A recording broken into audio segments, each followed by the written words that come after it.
Hello viewers, Assalamu alaikum. This is Mahbooba from Mahbooba's vlog. Welcome to my channel.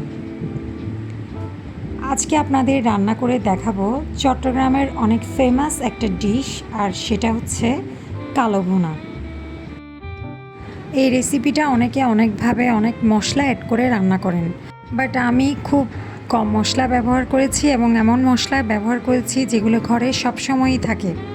তো চলুন শুরু করা যাক। প্রথমেই একটা প্যানে নিয়ে নিলাম 2 কেজি চর্বিযুক্ত গরুর মাংস, আর এতে দিয়ে দিচ্ছি বড় বড় সাইজের 4টা পেঁয়াজ কুচি। এরপর একে একে অ্যাড করে দেব 2 টেবিল চামচ পরিমাণ লাল মরিচের গুঁড়া, ধনিয়ার গুঁড়া 2 টেবিল চামচ, হলুদের গুঁড়া 1.5 চা চামচ, আদা রসুন পেস্ট 2 টেবিল চামচ।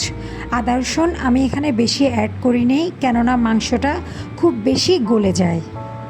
লবণ স্বাদ মতো অ্যাড করে দিতে হবে, আর দিয়ে দিলাম 1/4 কাপ পরিমাণ সরিষার তেল।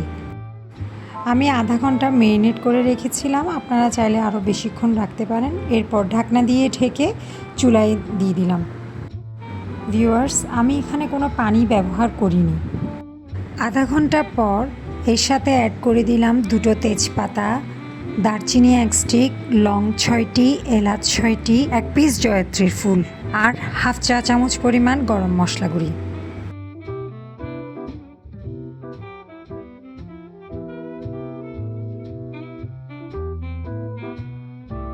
এবার ভালোভাবে চামচ দিয়ে নেড়েচেড়ে আবার ঢাকনা দিয়ে ঢেকে 20 মিনিটের জন্য রেখে দিলাম। 20 মিনিট পর ঢাকনাটা খুলে আবার নেড়েচেড়ে দিতে হবে। আবার 20 মিনিটের জন্য রান্না করে নিতে হবে। এই পুরো রান্নার ক্ষেত্রে আমি চুলার আঁচ মিডিয়াম টু লোতে রেখেছিলাম।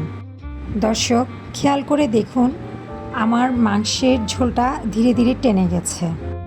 মাংস থেকে ঝোলটা টেনে আসার পর থেকেই 7 থেকে 10 মিনিট পর পর আলতোভাবে মাংসটা নেড়েচেড়ে দিতে হবে।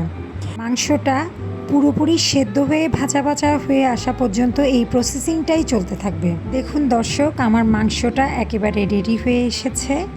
তো এই পর্যায়ে আমি আরও 2টো পেঁয়াজ দিয়ে দিলাম।